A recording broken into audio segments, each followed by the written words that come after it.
Mamis! Welcome to mini vlog! Ngayon, gagawa kami ng mango tapioca. Ito po ang mga ingredients. Magsalang na tayo ng gulaman sa kaserola. Halu-haluin natin. Hintayin nating kumulo. Halu-haluin muna natin, guys. Pag yan, medyo malapit ng kumulo.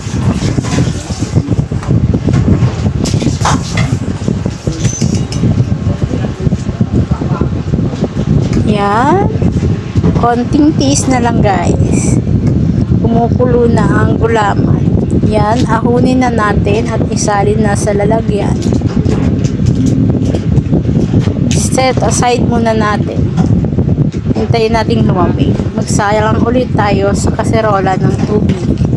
Pakuluin natin at ilagay ang sago. Yan, palambutin ulit natin ang sago. Hintayin natin lumambot.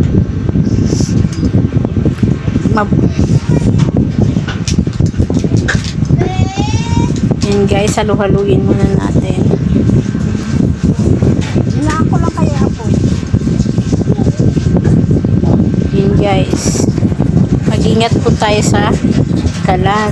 Sa mga bata dyan, huwag basta-basta gumamit ng kalan hanggat wala po tayong kasamang mga matatanda. Yan, halu-haluin at kumukulo na. Yan, guys.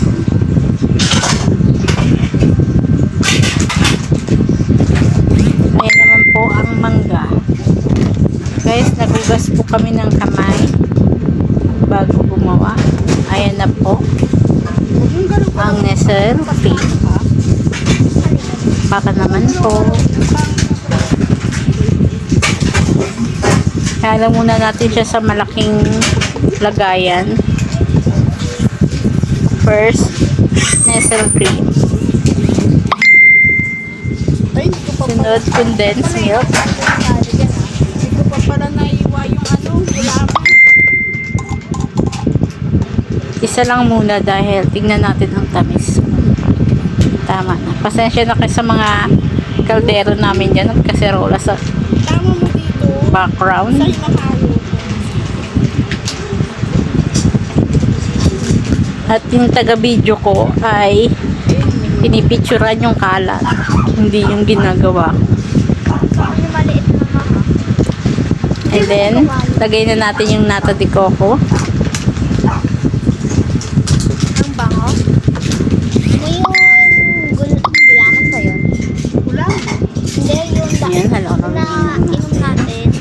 Madali lang naman to, guys. Pag halu-haluin lang natin lahat. Mama. Yung mangga. Bango.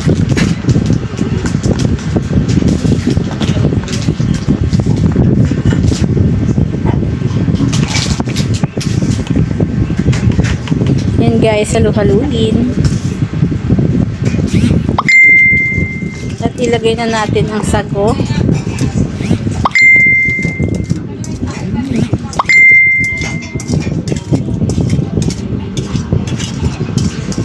Sago. Uy, saan mo ba tinututok ng kabot? Halu-haluin.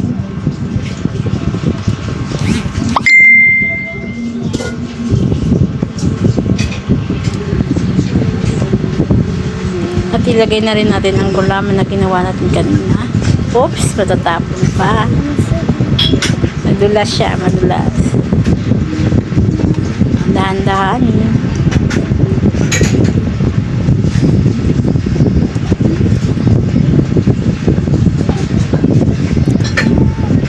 Yan, guys, sarap yan.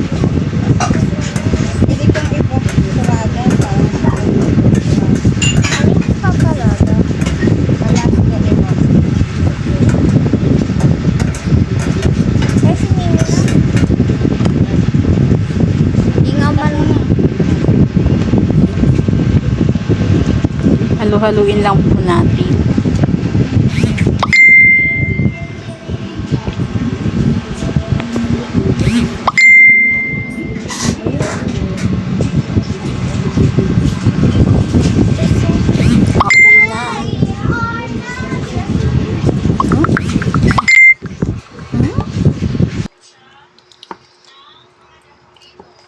Halu-haluin natin. Tapos na.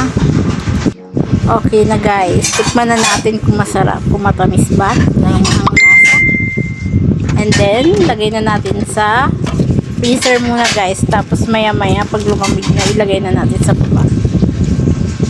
Goodbye, mga mommies. Thanks for watching. Like and subscribe.